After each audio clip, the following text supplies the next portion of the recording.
Hello, मैं हूं इरफान और आज है हमारी क्लास नंबर। ये सारी इमेजेस हैं जो मैंने HTML पेज में लगाई हैं। तो आज का हमारा लेसन ही यही है, इमेज कैसे लगाएं। तो इमेज लगाने के लिए हमें इन सब चीज़ों की ज़रूरत पड़ती है। IMG image, SRC source, ALT alternative, width equals to width और हाइट इक्वल्स टू हाइट। तो शुरू करते हैं। तो ये मैंने इमेजेस पहले से लगा रखी हैं, मैं इन सबको हटा देता हूँ। मैंने पहले ही डिसाइड कर लिया है कि मेरी जो भी इमेजेस होंगी वो सेंटर में होंगी। मैंने टैग लगाया IMG मतलब इमेज, फिर SRC मतलब सोर्स, मतलब कहाँ पर है वो इमेज। तो मैंने SRC लगाया और उसके बाद इक्वल्स टू, उसके बाद स्ट्रिंग के अंदर मैं उसकी लोकेशन खोजूंगा कि मेरी इमेज है कहाँ। तो मुझे लगानी है इमेज नंबर 1। मैं ब्राउज नहीं करूँगा, मैं पहले बताता हूँ कि इमेजेस कहाँ से लानी है। तो मेरे पास इमेजेस हैं इस फोल्डर में, HTML फोल्डर के अंदर मैंने काफ़ी चीज़ें बनाई हुई हैं। उसमें 12 नंबर का चैप्टर है, उसके अंदर मेरी ये फाइल।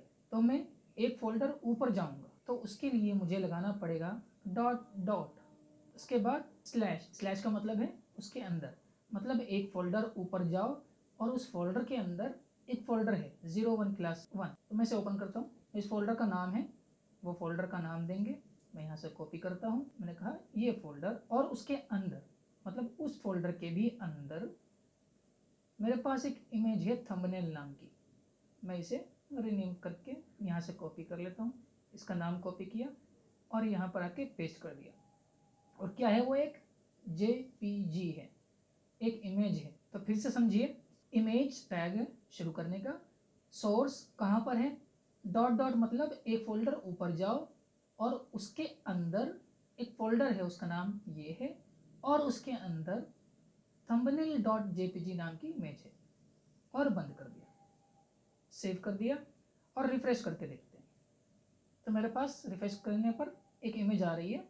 अब मुझे इतनी बड़ी इमेज नहीं चाहिए, तो इसकी बाकी प्रॉपर्टीज देखते हैं, विड्थ और हाइट। तो इसकी प्रॉपर्टी कैसे दी जाती है, स्पेस दीजिए उसी के अंदर, विड्थ, मैंने कहा इसकी विड्थ होनी चाहिए 300 पिक्सल, और सेव कर देता हूँ और रिफ्रेश करते हैं यहाँ पर। तो देखिए इमेज हो गई छोटी। ध्यान रखना, विड्थ के साथ साथ हाइट ऑटोमेटिकली छोटी हो जाती है।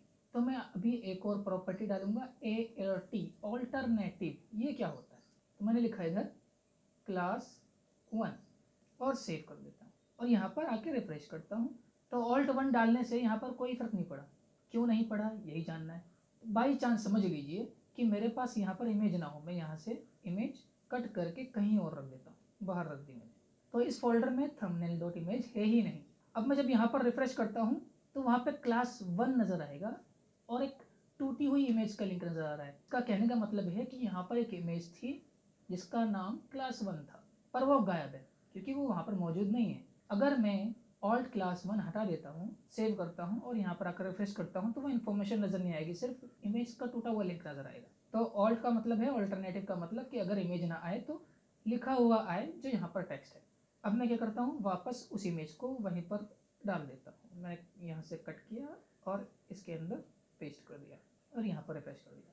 इसी तरीके से मैं इसी को कॉपी कर देता हूँ, कॉपी, और इसी के नीचे पेस्ट कर देता हूँ।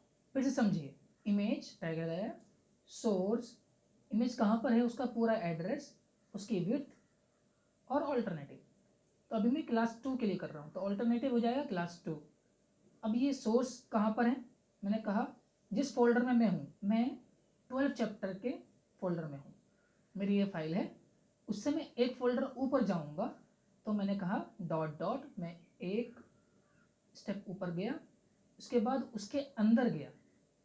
ठीक है, उसके अंदर क्या है, 02_class2 नाम का एक फोल्डर है। तो मैं कहूँगा इसको चेंज करते हैं, 02 क्लास 2 नाम का एक फोल्डर है। उसके अंदर इमेज है, मैंने कहा उसका नाम है थंबनेल, और वो क्या है, वो एक JPG है, और इसे सेव कर दिया। अब इसका रिजल्ट देखते हैं रिफ्रेश करके, तो मेरे पास क्लास 1 और क्लास 2। इसी तरीके से अब मैं बाकी सबको भी कर दूंगा कॉपी। मुझे 12 इमेज चाहिए, तो 3 4 5 6 7 8 9 10 11 12। अब मैं क्या करूँगा, सबके नाम चेंज कर दूंगा। इसी तरीके से यहाँ पर भी नाम चेंज करूँगा मैं।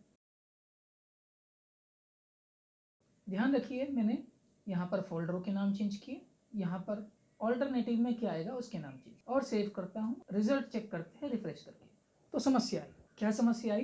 क्लास 4, क्लास 8 और क्लास 12 नज़र नहीं आ रहे हैं। अब उसका रीज़न क्या है, क्यों नज़र नहीं आ रहे हैं, वही तो हमें चेक करना है। तो देखते हैं क्लास 4 में क्या समस्या है। मैंने कहा इमेज सोर्स, इस फोल्डर के एक स्टेप ऊपर जाओ, वहाँ पर क्लास 4 नाम का एक फोल्डर है, उसके अंदर यहाँ पर समस्या हुई तो ये सॉल्व हो गई। उसके अंदर thumbnail.jpg नाम का फोल्डर है, उसके विड्थ ये है और साथ में ऑल्टरनेटिव में क्लास 4 लिखाना चाहिए। मैं इसे रिफ्रेश करता हूँ तो 4 नंबर सॉल्व हो गया। 8 नंबर में क्या समस्या है, मैं 8 नंबर में जाता हूँ, इसमें सब कुछ सही लिखा हुआ है, तो समस्या कहाँ हो सकती है? तो चेक करते हैं। क्लास 8 फोल्डर के अंदर क्या इमेज है? नहीं, क्लास 8 के अंदर इमेज नहीं है। 8 के अंदर एक और फोल्डर बनाया हुआ है मैंने इमेज नाम का। तो मैं क्या करूँगा, क्लास 8 के अंदर एक और फोल्डर है इमेज नाम का, उसके अंदर एक इमेज है thumbnail.jpg। तो 8 नंबर सॉल्व हो गए। बचा क्या? क्लास 12। क्लास 12 में क्या समस्या देखते हैं। क्लास 12 में भी सेम वही चीज़ लिखी है जो बाकी सब में लिखी है, 8 को छोड़कर, तो भी नहीं आ रही है, तो उसके फोल्डर में कुछ समस्या है। तो क्लास 12 में मैं एंट्री करता हूँ और देखता हूँ उसमें भी यही समस्या है कि उसके अंदर एक और इमेजेस नाम का फोल्डर है। तो मैं इसमें भी क्या करूँगा, इमेजेस सोर्स 12वीं क्लास के अंदर, तो इससे एक स्टेप ऊपर नहीं जा रहे हम, तो हम क्या करेंगे, इसको हटा देंगे। हमने कहा 12वीं क्लास के फोल्डर के अंदर जहाँ पर हम ऑलरेडी हैं वहाँ पर इमेजेस नाम का एक फोल्डर है और उसके अंदर thumbnail.jpg इमेज है। सेव करते हैं और रिफ्रेश करते हैं घर आके, तो ये 12वां भी सही। 12वें में कुछ अलग चीज़ है, गौर से देखिए। इमेज सोर्स, क्योंकि हम पहले से ही 12वें फोल्डर में हैं इसलिए एक स्टेप ऊपर नहीं गए। हमने कहा हम इसी फोल्डर में काम कर रहे हैं, इसलिए इस फोल्डर में एक इमेजेस नाम का एक फोल्डर है, उसके अंदर thumbnail.jpg नाम की एक इमेज है। उसकी विड्थ आप डिफाइन कीजिए और ऑल्टरनेटिव आप डिसाइड कीजिए क्या होगा, उसके बाद सेव कीजिए और उसके बाद रिफ्रेश करके देख लीजिए। ये है हमारी आज की क्लास। अगली क्लास का वेट करते हैं, तब तक के लिए बाय बाय।